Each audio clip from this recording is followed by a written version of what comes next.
Okay, we're starting the recording, and we're going to do the audio right now. Here we go. Welcome back to the Affluent Blacks of Dallas channel. By now, many of you have seen my short video on TikTok and reel on Instagram commenting about the allegation that culture vultures are profiting from the pain and vice lifestyles of some young Dallas brothers and sisters selling women's bodies, let me put it that way, in the Dallas red light district area known as Hines, as well as gangbanging in South Oak Cliff, Pleasant Grove, Stop 6 in Fort Worth, and other areas. My video racked up over 250,000 views in 3 days, proving my point that the vice and gang lifestyle across Dallas-Fort Worth is getting major spotlight in recent years. With that being said, let's walk through snippets of these videos to see opportunities for Dallas people right here telling its own stories. Like if that person is doing what they're supposed to do and they're, their girl is going out there making the money and everything and they treating their girl right, then, like I'm treated right, so I have no worries. Like, I like to call myself a lion. Yeah. So I got a lot of lioness. And every night we go out and hunt for a buffalo. Oh, you do? I do anything. What's this? For that bag here. At least I'm doing something with my life, getting money. Yeah. I love my job. I actually had a boyfriend and, he was going through some things. And I started helping him by giving him money. But then it was kind of like I'm giving him money, but he's not doing nothing with it. So, it was my first time stumping down actually on this and that. And I ran into some pimping. He showed me the way. So I can't feel sorry for anybody that makes choices that they want to make, because whatever somebody else chooses to do isn't, it's not a reflection of me. Somebody think, or somebody seeing you, because they ain't gonna pay your bills.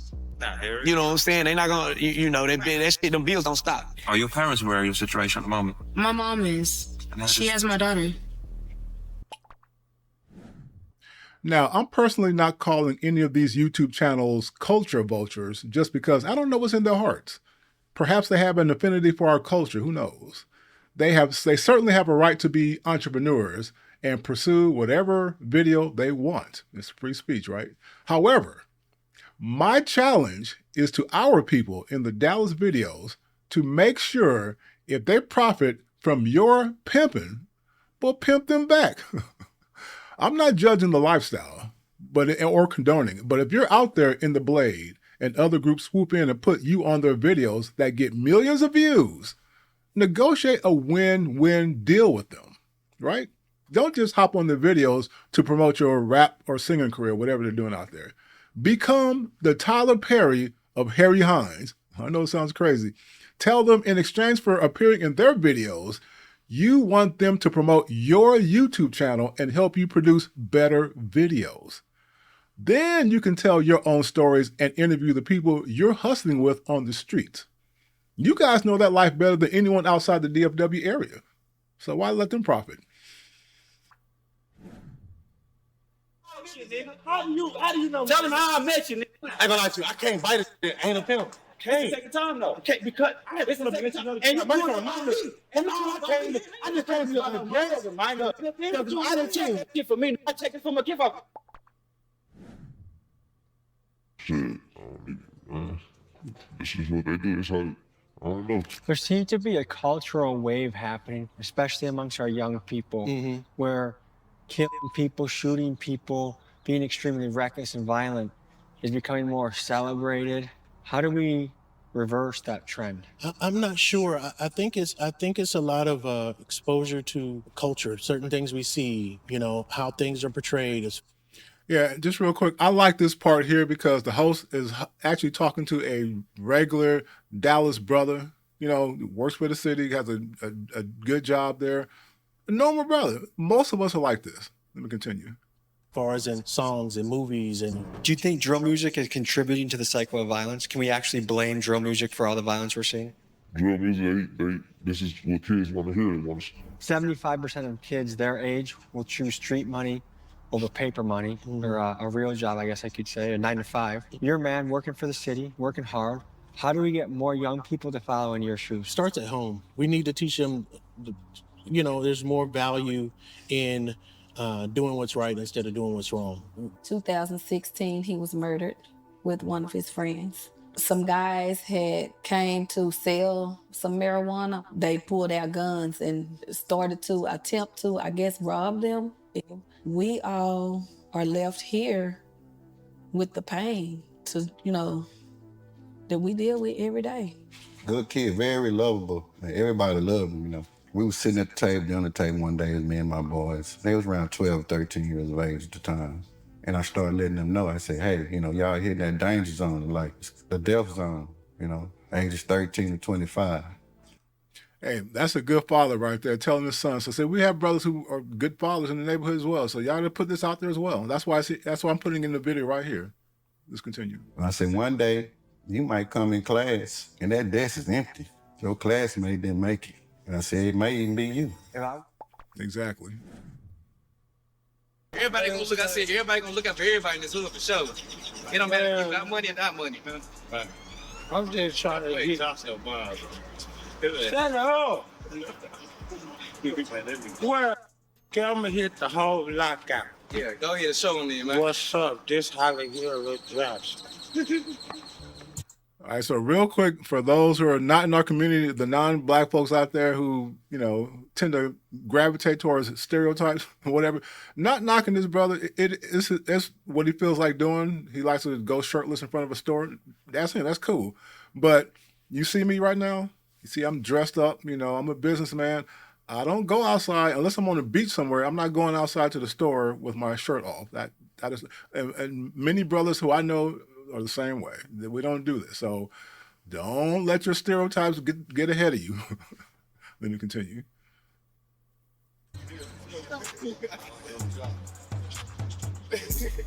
Crazy than a fly. For real? England, there's a lot of blood. It's a blood territory.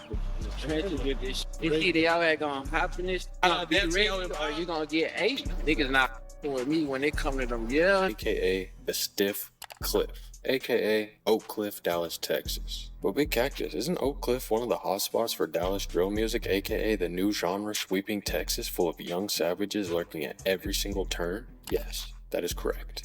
According to Wikipedia, Oak Cliff was officially annexed by Dallas in 1903, then fast forward to 29, the Great Depression beat Oak Cliff the up. The Depression forced 86% of Oak Cliff's black population into low-income, substandard housing and resulted in years of violence amongst blacks, whites, and everything in between, which is probably where the violent Oak Cliff reputation began. This area was not for the faint of heart. Hey, hang on real quick. So those for shout out to Oak Cliff, of course. If you're from Oak Cliff, comment below. Was that a true history? Did Wikipedia get it correct about your city? So let us know. Unfortunately, since my TikTok video went viral, it seems the YouTube channel behind the Dallas red light district I was indirectly referencing without dropping a link made the video private. I'm not sure what happened. Whether people who saw my video went over there and said something or whatever. I'm not sure.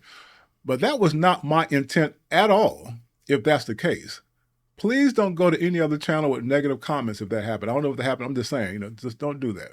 Again, as I'm saying right now, as a longtime businessman with a university education in business and computers, I want my DFW people in these videos to go from being quote-unquote blade entrepreneurs, you know what that is, aka street hustlers on Harry Hines, to legit business people. Open a video production company. The world is fascinated by your lifestyle, whether for better or worse. Capitalize on it and then transition out of it. Others outside our community see value in your lifestyles enough to where they're flying from around the nation and other countries to film you.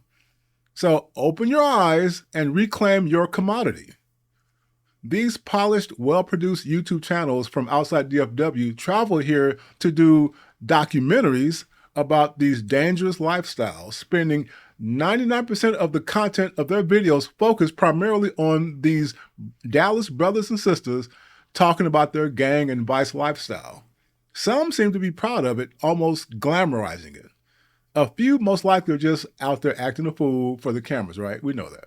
Either way, what happens is that those who don't live here and who are not our skin folk, you know what I'm talking about, will further believe negative stereotypes about all of us. All right, let me continue. This is Dame Dash coming up next. I have him in here because obviously, for those who know, he's a smart business guy and one of the few in the entertainment industry I respect as a true business guy with a good business mind. He's the one that kind of made the expression culture vulture popularized. And so he's going to kind of give you the background of where that kind of came from and some more stuff as well. So here we go. It's on Comedy Hype channel. Why don't we have more men like that? I don't know. I think we're being programmed to get away from 100% of what a man is supposed to be. You know? And it's a program. It starts with the education and religion. Yeah. And they start working on our brain the day we're born to make us forget what and who we were. You know? So like specifically black men or men in general? Well, black men, because there was a time when the Moors ran shit, and they've tried to never bring that up, and they've tried to prevent that from ever happening again. Mm-hmm. And they've tried to erase that from our brain. And he's exactly right. So for those who don't know the Moorish history, Moorish people who came from Africa, you know, north part of Africa, dark skin, about my complexion, went to Europe around 900, like 1,000 years ago, 900 AD or so, around about that time, and conquered Europe. And I know it'll come as a surprise to some people outside the community, but that is true history. When I was coming up in school, they taught that stuff in regular books, but now they don't really teach it as much anymore. So it is true. I mean, and I don't see why this is a problem to hide history. It's like, what's the big deal? Every group takes L's. You win some, you lose some. Take an L. I mean, if the Moors conquered Europe for a little while, so why is it a big deal? But anyway, let me let Dame continue. You know, I went to a jail with a school in it. Okay. And the jail had no windows. Most of the kids had a 4th grade reading level. The therapy that was provided was from white women. Yeah. And, you know, sometimes these kids they were drugged up. And these kids sometimes are let right back on the street unprepared so that they can go right back in to that hotel with bars on it that's prepaid. So he's talking about the school to prison industrial complex pipeline, right? So remember back in the days when schools had, you know, even junior high schools had trade school, you can learn trades or whatever, so that when you left school, if you're not going to college, you can go into a nice paying trade. And then they stopped doing that. And then all of a sudden, here comes, you know, gangster rap culture in the 90s. Remember that, of course? And then comes the whole, you know, incarceration regime in the 90s, you know, when you had, you know, certain, I won't get into that in detail, but, you know, you had that pipeline that a lot of brothers got caught up in. I mean, still, most brothers are not in prison. Even in the 90s, most brothers didn't go to prison. You stereotype engineers out there. I didn't go to prison. Most of the brothers I know didn't go to prison, but a few did. And it was unfortunate. A disproportionate did. Just because disproportionate doesn't mean that all of us win. Use your math brain sometimes. Anyway, let me continue. Psychologically, the way these videos are produced, just like big-time mainstream news media networks do, will lead non-blacks to automatically trust the source as true about us, even if they've never met us in person. This means that this media technology, even in social media, will reinforce what they think they know about us rather than the reality of our diversity. Let me restate that for those in the back. A well-polished, slick video will subconsciously lead them folks to believe every negative stereotype about our people. For bed that's filled. And our culture is that commodity, is that customer, that we're trained to just be a customer and to fill up a jail bed. So as long as you can take what I told you or you heard me say and apply it and become profitable and take care of your family and don't use it to like destroy the culture and make negative images. Yeah. You know, we that's the best. Negative images. That's what I'm talking about in this video. That's why I did this video about these Dallas videos. That's exactly why. No more negative images. And if you're going to put it out there, you might as well make money from it and then transition from that lifestyle. Let me continue. Get in trouble. We get in trouble. I don't want to get in trouble. I'm saying showing the best images. You know, that's the challenge on our end, though. Showing the best images? Yeah, because, and this is me being candid for our audience. I'd like to be authentic with them. Is that we do positive stuff, but they don't get no views. And then when you do the clickbait bullshit, they flock to it and your numbers is up. So how do you sustain a company? And that's why those big YouTube channels keep coming to Dallas, you guys. They love it, the red light district, Harry Hines stuff. They love your gang banging talk. Even if some of you guys are hyping it up for the videos, it makes them millions of views and money. They get paid like thousands of dollars per video when it goes viral like that. And you're helping them. And you're not getting what? You're getting exposure for what? Money, not exposure, money. And then transition out of that lifestyle and stop perpetuating these negative stereotypes. It's really doing damage. Our brand is getting damaged. Let me continue. In my original TikTok video that has gone viral, I challenged the Dallas Blacks in the videos to tell their own stories on video. Use your own smartphones and interview each other. Don't let others profit from your life while you're out here risking your freedom and lives every day. While they stay legal with their videos that draw hundreds of thousands or even millions of views, you're out there at the mercy of the law and the ops. A video about the dark side of the Dallas red light district known as Harry Hines Boulevard is going viral right now, racking up over 100,000 views in less than a day. It was produced by foreigners, not our people, profiting from the pain of blade entrepreneurs in our community. You know, blade entrepreneurs, you know what the blade is. I'm going to do a full video about this soon, but my challenge to these Dallas brothers and sisters in the blade and gang life to at least profit from your own pain as a way to get out of that lifestyle. You're risking your life while others profit. Why? And they take that profit back to their communities. Why? You just got to do flash shit. I find that a lot of times if I say something prolific, it goes viral. That's not negative. Amen. I don't talk about Blade. He talks about me. But you call him corny.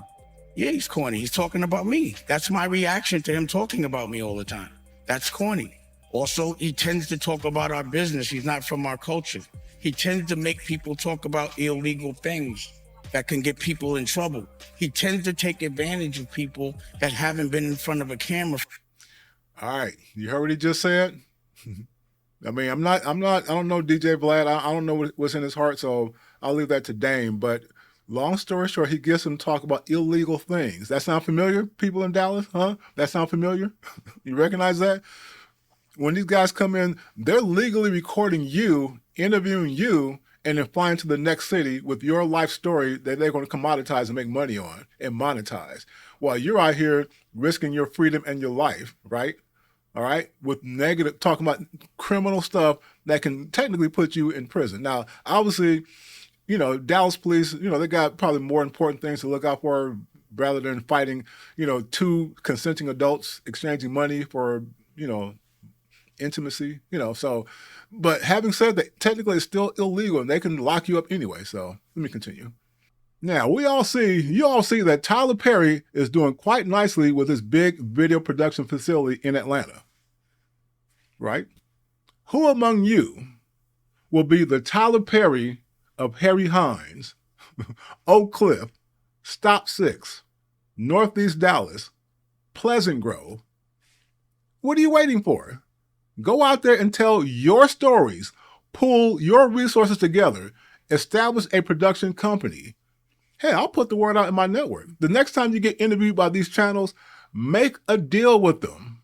Business deal. Have them help build up your YouTube channel and have them contact me to make sure positive images of professional Dallas brothers and sisters get put on their videos as well. Forever. And they don't really understand the ramifications of those things.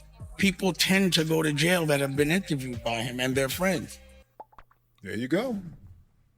Or because I think he's a fake CEO and I think he's fronting on my culture, but he can't front on anybody else. And So he's not talking about DJ Vlad here. Obviously, you can see he's on Vlad's channel right here, but he's talking about Leor Cohen, you know, that music industry guy he called a culture vulture years ago, and some people agree with him that that's the case. Again, I don't know Leor Cohen personally. Dame does, so I'll take his word for it.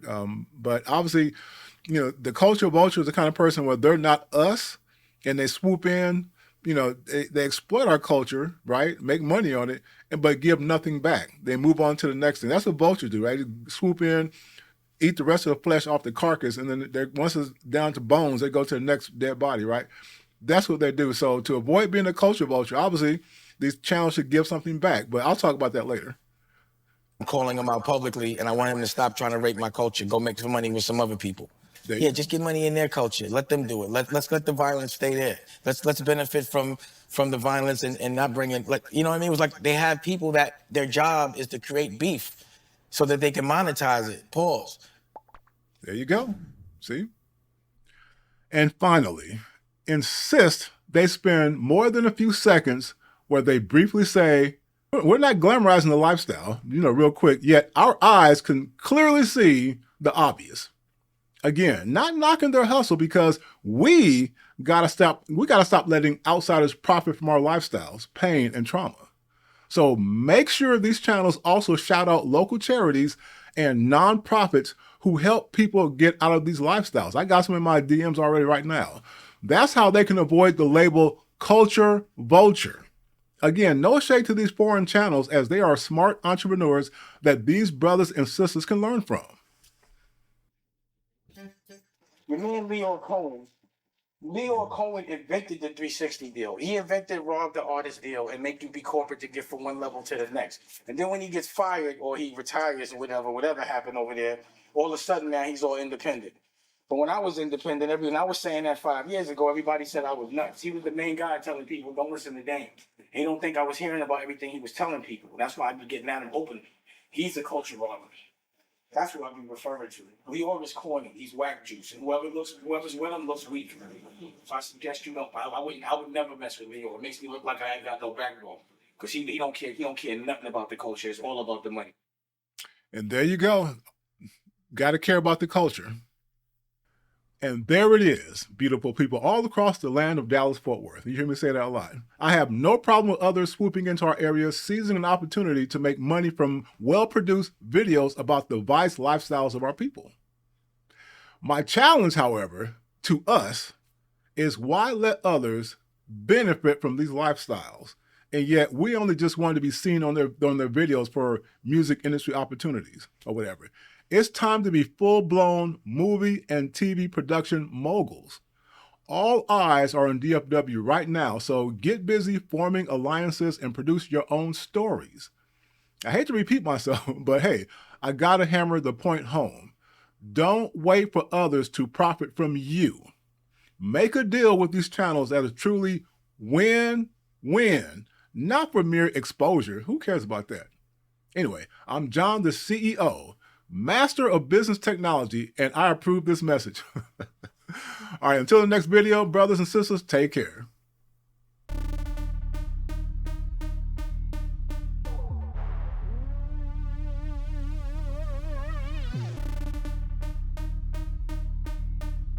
Are you under fire for wasting thousands, even millions of dollars on IT projects that fail due to lack of well-formed agile requirements? Let me coach your team. I'm an enterprise solution architect who's been writing cost-saving user stories for many years. Contact me today.